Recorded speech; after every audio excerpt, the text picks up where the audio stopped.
Welcome sa part 2 ng ating Laiban Adventure Birthday Ride ni Spike. Eto na nga, naglalakad kami para humanap ng bibiling lulutuin mamaya. Kung nakikita nyo itong barangay hall na ito, dito nga pala ginaganap yung dirty business kung saan nakikita yung mga mahihilig sa off-road riding. Halos napupuno itong venue na ito kada taon.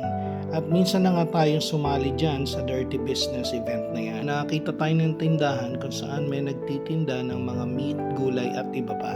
At dahil si Tots ang may pinakamaraming pera sa grupo, kaya siya na lang ang bahalang mamili kung anong kakainin namin mamaya. At dahil nga sa wala kaming pera pambayad ng tour guide, kaya bumalik na lang kami dun sa nadaanan naming campsite. Ito nga pala ay tinatawag na Moon River Campsite. Napakaganda nito, napakalaki at napakalawak at maraming amenities, perfect sa mga glamping at mga motocamping. Tingnan mo naman kung gaano kalayo at kalawak ito. Hindi ko ikakat ito, kaya sundan nyo lang ako habang nagra-ride papunta dun sa spot namin.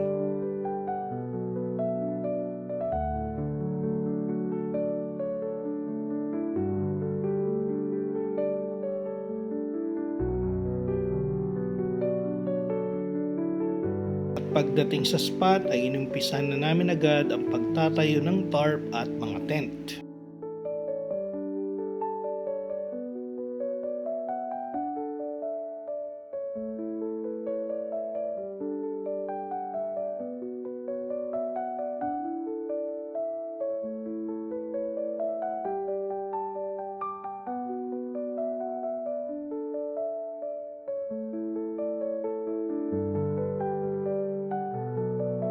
At pagkatapos maitayo ang mga tent ay mag-chill muna kami doon sa nakita namin. Isa sa mga amenity nila ay merong pool na napakalamig.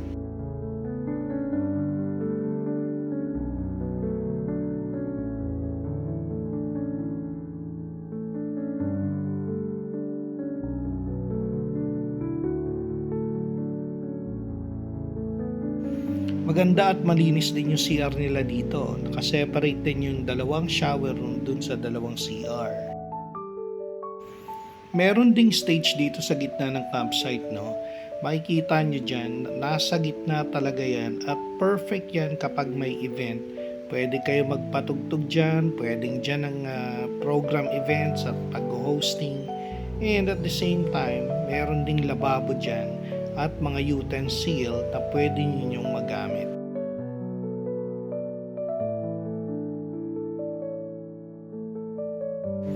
Ito ang pinaka-cool na amenity nila dito. Ito ay Wi-Fi PisoNet.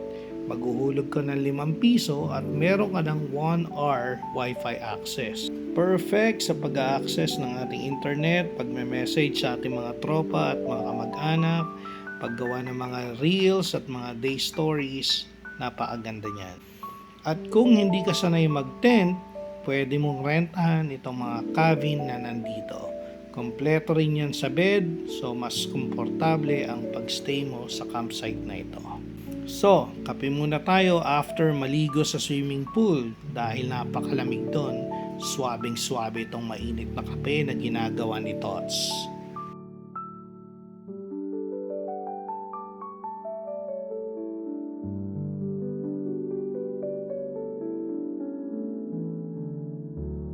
Nagsisimula ng dumilim kaya nagsaset-up na kami ng mga ilaw para sa campsite at magluluto na rin kami ng aming hapunan maya-maya. Si Tots nga pala ang magluluto ngayon. Ang target naming lulutuin ay creamy pork. Di ko alam kung ano yun kaya surprise itong gagawin ni Tots.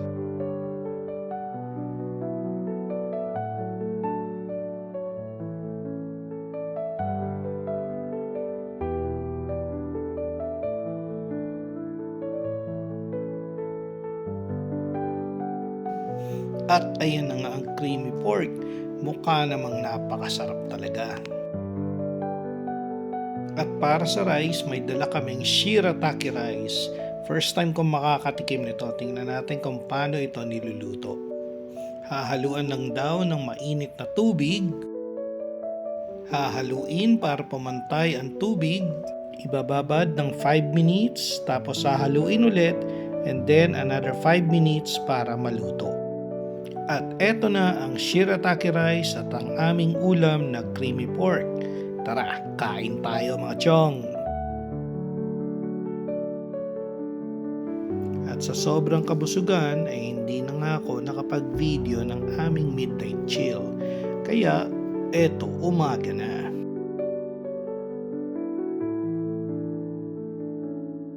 As usual, sa lahat ng aming motocamping, ako lagi ang tanghaling nagigising. Buti na lang, hindi pa nakakapagkape sina Spike, Tots, and Chen. Kaya tara, kape uli tayo.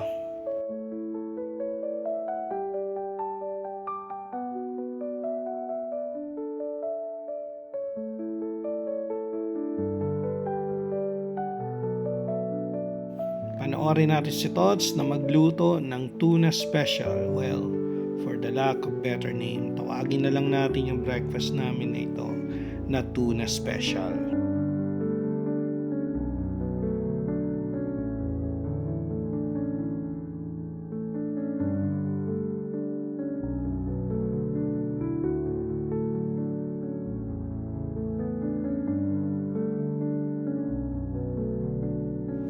Check out this cool gear. Gamit ko to sa mga hiking dati.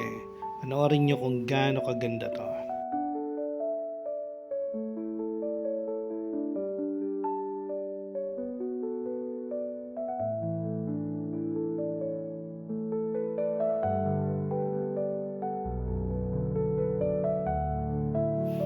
Tara, kain muna. Galit-galit muna tayo.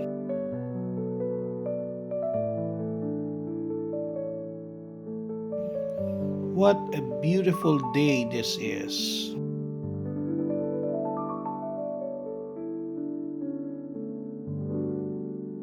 Konting chill muna bago mag-pack up and bago umuwi.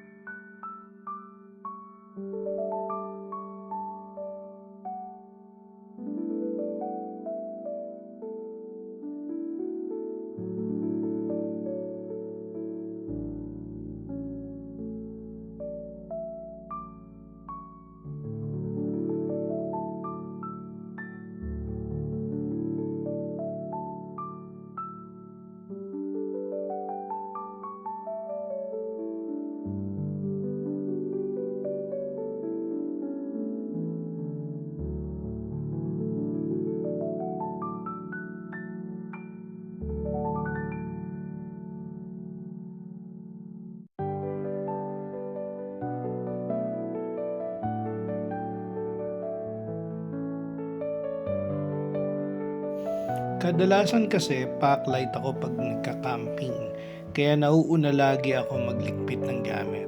So chill muna tayo dito habang hinihintay ko magligpit sina Tots and Spike.